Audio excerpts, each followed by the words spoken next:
Class 10 new SCERT history പാഠഭാഗത്തു നിന്നുള്ള ചാപ്റ്റേഴ്സാണ് നമ്മൾ audio ആയിട്ട് ചെയ്തുകൊണ്ടിരിക്കുന്നത്. അപ്പോൾ ഹിസ്റ്ററി പാഠഭാഗത്തു നിന്ന് 3 ചാപ്റ്റേഴ്സ് ഓൾറെഡി നമ്മൾ ചാനലിൽ ചെയ്തിട്ടുണ്ട്.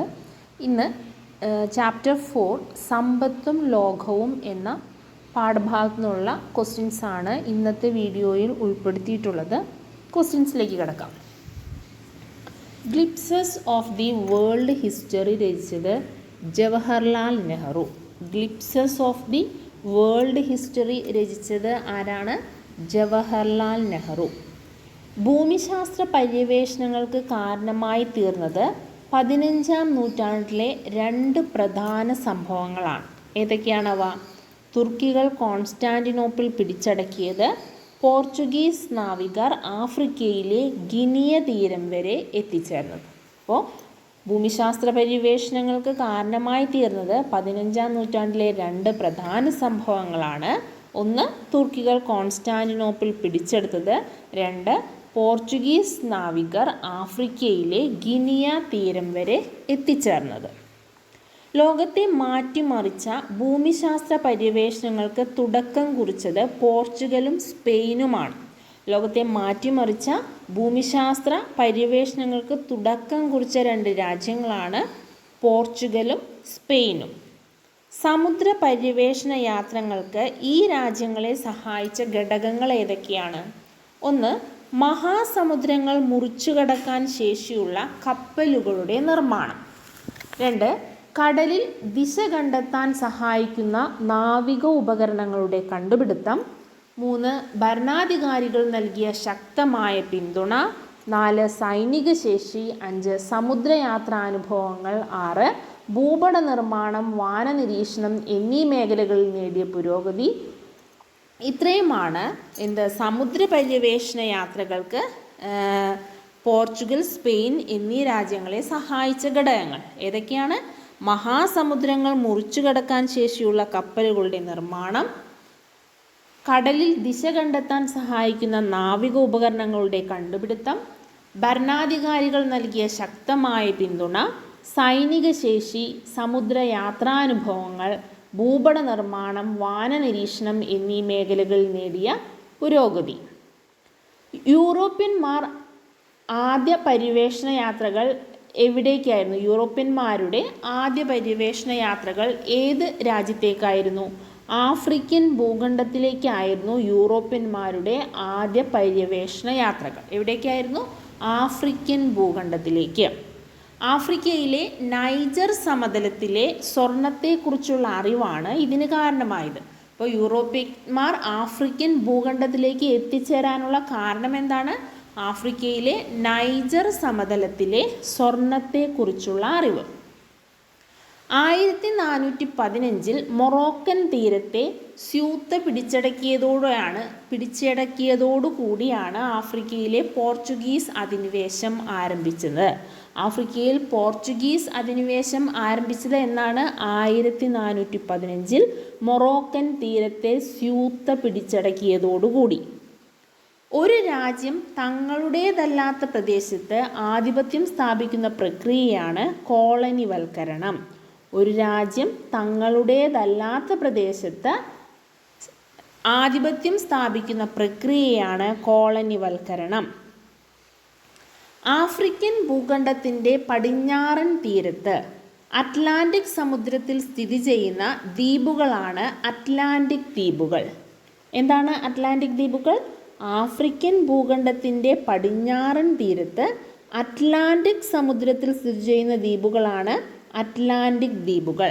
അറ്റ്ലാന്റിക് ദ്വീപുകൾക്ക് ഉദാഹരണമാണ് മദൈര, അസോരസ്, കാനറി, കേപ്പ് വെർദ് തുടങ്ങിയവ. ഏതൊക്കെയാണ്?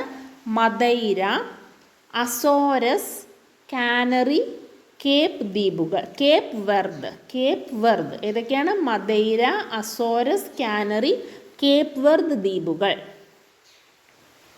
പോർച്ചുഗീസ് നാവികനായ ബർത്തലോമിയോ ഡയസ് 1488 ആഫ്രിക്കയുടെ തെക്കേ അറ്റത്തുള്ള കേപ്പ് ഓഫ് ഗുഡ് ഹോപ്പിൽ എത്തിച്ചേർന്നു.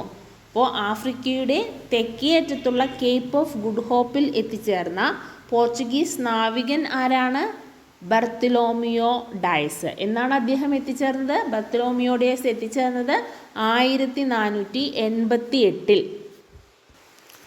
ഇതേ പാത പിന്തുടർന്ന് Vasco da Gama cape of good ഹോപ്പിലൂടെ ആഫ്രിക്കയുടെ കിഴക്കൻ തീരം ചുറ്റി 1498 ഇന്ത്യയിലെ കോഴിക്കോടുള്ള കാപ്പാട് തീരത്ത് എത്തിച്ചേർന്നു. അപ്പോൾ കേരളത്തിലെ കാപ്പാട് വാസ്കോഡ ഗാമ കപ്പലിറങ്ങിയത് എന്നാണ്? 1498. അപ്പോൾ 1488 Bartholomew Dias cape of good ഹോപ്പിൽ ആഫ്രിക്കയിൽ എത്തിച്ചേർന്നത്.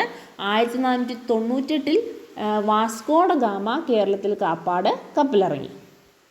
സ്പെയിനിലെ ഭരണാധികാരികളായ ഫെർഡിനൻഡിൻ്റെയും ഇസബെല്ലയുടെയും സഹായത്തോടെ സ്പെയിനിൽ സമുദ്ര പര്യവേഷണങ്ങൾ തുടങ്ങി. അപ്പോൾ സ്പെയിനിൽ സമുദ്ര പര്യവേഷണങ്ങൾ തുടങ്ങാനായിട്ട് പ്രോത്സാഹനം നൽകിയ 2 ഭരണാധികാരികളാണ് ഫെർഡിനൻഡും ഇസബെല്ലയും. സ്പെയിനിൻ്റെ സാമ്പത്തിക സഹായത്തോടെ 1492 ഇറ്റാലിയൻ നാവികനായ ക്രിസ്റ്റഫർ കൊളംബസ് വടക്കേ അമേരിക്കയുടെ തെക്കിഴക്ക് ഭാഗത്തായി സ്ഥിതി ചെയ്യുന്ന ബഹാമസ് ദ്വീപിൽ എത്തിച്ചേർന്നു. ന്യൂ വേൾഡ് എന്നറിയപ്പെട്ട ഈ പ്രദേശം പിന്നീട് അമേരിക്ക എന്നറിയപ്പെട്ടു. അപ്പോൾ ബർത്തലോമിയോ ഡയസ് ആഫ്രിക്കയിലെത്തിയത് 1488. ക്രിസ്റ്റഫർ കൊളംബസ് അമേരിക്കയിലെത്തിയത് 1492. വാസ്കോഡ ഗാമ ഇന്ത്യയിലെത്തിയത് 1498. ഡേറ്റുകൾ മറന്നു പോകരുത്. ബർത്തലോമിയോ ഡയസ് 1488 ആഫ്രിക്കയിലെത്തി.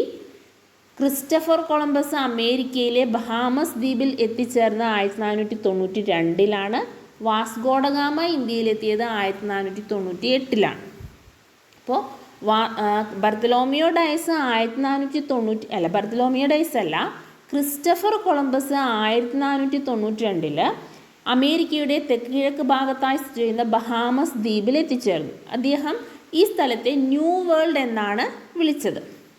ക്രിസ്റ്റഫർ കൊളംബസ് താൻ കണ്ടെത്തിയ പ്രദേശം ഇന്ത്യയാണെന്ന് ആദ്യം തെറ്റിദ്ധരിച്ചു. പക്ഷെ അദ്ദേഹം യഥാർത്ഥത്തിൽ എത്തിയത് അമേരിക്കയിലെ ബഹാമസ് ദ്വീപിലാണ്. അദ്ദേഹം അത് ഇന്ത്യയാണെന്ന് തെറ്റിദ്ധരിച്ചു. പിന്നീട് അമരിഗോ വെസ്പൂച്ചി, ഇറ്റാലിയൻ സഞ്ചാരിയായ അമരിഗോ വെസ്പൂച്ചിയാണ് ഇതൊരു പുതിയ ഭൂഖണ്ഡമാണെന്ന് തിരിച്ചറിഞ്ഞത്. അദ്ദേഹം ഈ പ്രദേശത്തെ പുതിയ ലോകമെന്ന് വിളിച്ചു. അപ്പോൾ ക്രിസ്റ്റഫർ കൊളംബസ് എത്തിച്ചേർന്ന ബഹാമസ് ദ്വീപ് ഇന്ത്യയല്ല, ഇതൊരു പുതിയ ഭൂഖണ്ഡമാണെന്ന് തിരിച്ചറിഞ്ഞത് ആരാണ്? അമരിഗോ വെസ്പൂച്ചിയാണ്. 1507 ജർമ്മൻ ഭൂപട നിർമ്മാതാവായ മാർട്ടിൻ വാഡ്സി മുള്ളർ അമരിഗോ വെസ്പൂച്ചിയുടെ പേരുമായി ബന്ധപ്പെടുത്തി ഈ പ്രദേശത്തെ അമേരിക്ക എന്ന് വിളിച്ചു. അപ്പോൾ ക്രിസ്റ്റഫർ കൊളംബസ് കണ്ടുപിടിച്ച അമേരിക്കയല്ല, ഇന്ത്യയല്ല, അത് അമേരിക്കയാണെന്ന് തിരിച്ചറിഞ്ഞത് ആരാണ്? അത് അമരിഗോ വെസ്പൂച്ചിയാണ്. പിന്നീട് 1507 ജർമ്മൻ ഭൂപട നിർമ്മാതാവായ മാർട്ടിൻ വാഡ്സി മുള്ളറാണ് ഈ സ്ഥലത്തിന് അമരിഗോ വെസ്പൂച്ചിയുടെ പേരുമായി ബന്ധപ്പെടുത്തി അമേരിക്ക എന്ന പേര് വിളിച്ചത്. പോർച്ചുഗീസ് രാജകുമാരനും പര്യവേഷകനുമായ ഹെൻറി സമുദ്രയാത്രകളെ പ്രോത്സാഹിപ്പിച്ചു. 1419 പോർച്ചുഗലിലെ സാംഗ്രസിൽ ആദ്യത്തെ നാവിഗേഷൻ സ്കൂൾ സ്ഥാപിച്ചു. അപ്പോൾ 1419 പോർച്ചുഗലിലെ സാംഗ്രൈസിൽ ആദ്യത്തെ നാവിഗേഷൻ സ്കൂൾ സ്ഥാപിച്ചത് ആരാണ്? പോർച്ചുഗീസ് രാജകുമാരനായ ഹെൻറി. ഇനി പെട്രോ അൽവാരസ് കബ്രാൾ, അദ്ദേഹം ബ്രസീലുകാരനാണ്. ഫെർഡിനൻഡ് മഗല്ലൻ, ആദ്യമായി സമുദ്രത്തിലൂടെ ഭൂമിയെ ചുറ്റി സഞ്ചരിച്ച വ്യക്തിയാണ് Ferdinand Magellan. John Cabot Newfoundland. Atlantic ത്രികോണ വ്യാപാരത്തിൽ യൂറോപ്പിൽ നിന്നുള്ള ഉൽപ്പന്നങ്ങൾ ആഫ്രിക്കയിലെത്തിച്ച് വിറ്റഴിച്ചു. അപ്പോൾ അറ്റ്ലാന്റിക് സമുദ്രത്തിൽ നടക്കുന്ന വ്യാപാരത്തെ ത്രികോണ വ്യാപാരം എന്നാണ് പറയുന്നത്. അതെന്തുകൊണ്ടാണ് അങ്ങനെ പറയുന്നത്? അതായത് യൂറോപ്പിൽ നിന്നുള്ള ഉൽപ്പന്നങ്ങൾ ആഫ്രിക്കയിലെത്തി വിറ്റഴിച്ചു. അവിടെ നിന്ന്, അതായത് ആഫ്രിക്കയിൽ നിന്ന് അടിമകളെ വാങ്ങി അമേരിക്കയിൽ കൊണ്ടുപോയി വിൽക്കുകയും അമേരിക്കയിൽ നിന്ന് പഞ്ചസാരയും വീഞ്ഞും പരുത്തിയും യൂറോപ്പിലേക്ക് കൊണ്ടുപോവുകയും ചെയ്തു. ഇങ്ങനെ 3 ഭൂഖണ്ഡങ്ങളെ തമ്മിൽ ബന്ധിപ്പിച്ചുകൊണ്ട് യൂറോപ്യർ നടത്തിയ വ്യാപാരമാണ് ത്രികോണ വ്യാപാരം. അറ്റ്ലാന്റിക് സമുദ്രത്തിലെ ത്രികോണ വ്യാപാരം. എങ്ങനെയാണ്? യൂറോപ്പിൽ നിന്ന് ഉൽപ്പന്നങ്ങൾ ആഫ്രിക്കയിലെത്തി വിറ്റഴിച്ചു. ആഫ്രിക്കയിൽ നിന്ന് അടിമകളെ വാങ്ങി അമേരിക്കയിൽ കൊണ്ടുപോയി വിറ്റു. അമേരിക്കയിൽ നിന്ന് പഞ്ചസാരയും വീഞ്ഞും പരുത്തിയും യൂറോപ്പിലേക്ക് കൊണ്ടുപോവുകയും ചെയ്തു. ഈ 3 ഭൂഖണ്ഡങ്ങളെ ബന്ധിപ്പിച്ച് അറ്റ്ലാന്റിക് സമുദ്രത്തിലൂടെ നടത്തിയ വ്യാപാരമാണ് അറ്റ്ലാന്റിക് സമുദ്രത്തിലെ ത്രികോണ വ്യാപാരം എന്ന പേരിൽ അറിയപ്പെട്ടത്. സ്പെയിൻ, പോർച്ചുഗൽ എന്നീ രാജ്യങ്ങളുടെ അധീനതയിലുണ്ടായിരുന്ന അമേരിക്കൻ പ്രദേശങ്ങളാണ് പിന്നീട് ലാറ്റിൻ അമേരിക്ക എന്നറിയപ്പെട്ടത്. സ്പെയിൻ, പോർച്ചുഗൽ എന്നീ രാജ്യങ്ങളുടെ അധീനതയിലുണ്ടായ അമേരിക്കൻ പ്രദേശങ്ങൾ അറിയപ്പെട്ടത് എന്താണ്? Latin America. വ്യാപാരത്തിലൂടെ സ്വർണവും വെള്ളിയും നേടുക എന്നതിന് പ്രാധാന്യം നൽകുന്ന അക്കാലത്തെ സാമ്പത്തിക നയം അറിയപ്പെട്ടത് മെർക്കന്റലിസം. എന്താണ് മെർക്കന്റലിസം? വ്യാപാരത്തിലൂടെ സ്വർണവും വെള്ളിയും നേടുക എന്നതിന് പ്രാധാന്യം നൽകുന്ന സാമ്പത്തിക നയമാണ് മെർക്കന്റലിസം. സമ്പത്ത് എന്ന നിലയ്ക്ക് ശേഖരിച്ച സ്വർണം, വെള്ളി എന്നീ വിലപിടിപ്പുള്ള ലോഹങ്ങൾ ബുള്ളിയൻ എന്ന് വിളിക്കപ്പെട്ടു. ഇപ്പോൾ സ്വർണം, വെള്ളി എന്നീ വിലപിടിപ്പുള്ള ലോഹങ്ങൾ വിളിക്കപ്പെട്ടത് ഏത് പേരിലാണ്? ബുള്ളിയൻ. കോളനികളിൽ നിന്ന് പരമാവധി സമ്പത്ത് തങ്ങളുടെ രാജ്യങ്ങളിൽ എത്തിക്കുക എന്ന ലക്ഷ്യത്തോടെ അധീശ രാജ്യങ്ങൾ നടപ്പിലാക്കുന്ന നയങ്ങളെയും തന്ത്രങ്ങളെയുമാണ് കൊളോണിയൽ നയങ്ങൾ എന്ന് വിളിക്കുന്നത്. ഏഷ്യയിലെ സുഗന്ധദ്രവ്യങ്ങളുടെ വ്യാപാര കുത്തക അറബികളിൽ നിന്ന് പിടിച്ചെടുക്കുക എന്നതായിരുന്നു പോർച്ചുഗീസുകാരുടെ കൊളോണിയൽ നയത്തിൻ്റെ മുഖ്യ ലക്ഷ്യം. മൂലധനത്തിൻ്റെ ഏകീകരണത്തിന് പ്രാധാന്യം നൽകി രൂപീകരിക്കുന്നവയാണ് ജോയിൻറ്റ് സ്റ്റോക്ക് കമ്പനികൾ. യൂറോപ്യൻ അടിമക്കപ്പലിൽ നിന്ന് രക്ഷപ്പെട്ട ആഫ്രിക്കൻ സ്വദേശിയാണ് ഒലൗദ ഇക്കിയാനോ. യൂറോപ്യൻ അടിമക്കപ്പലിൽ നിന്ന് രക്ഷപ്പെട്ട ആഫ്രിക്കൻ സ്വദേശി ആരാണ്? ഒലൗദ ഇക്കിയാനോ. 1780-നും 1850-നും ഇടയിൽ ഉൽപാദന രംഗത്തുണ്ടായ മാറ്റങ്ങളാണ് വ്യാവസായിക വിപ്ലവം. എന്നാണ് 1750-നും 1850-നും ഇടയിൽ. 17-ാം നൂറ്റാണ്ടിൽ ഇംഗ്ലണ്ടിലെ കാർഷിക രംഗത്തുണ്ടായ വലിയ മാറ്റങ്ങൾ അറിയപ്പെടുന്നത് കാർഷിക വിപ്ലവം എന്നാണ്. അപ്പോൾ ഇന്നത്തെ ഓഡിയോയിൽ നമ്മൾ ഇത്രയും ക്വസ്റ്റ്യൻസ് ആണ് ഉൾപ്പെടുത്തിയിട്ടുള്ളത്. ഈ ചാപ്റ്റർ കഴിഞ്ഞിട്ടില്ല.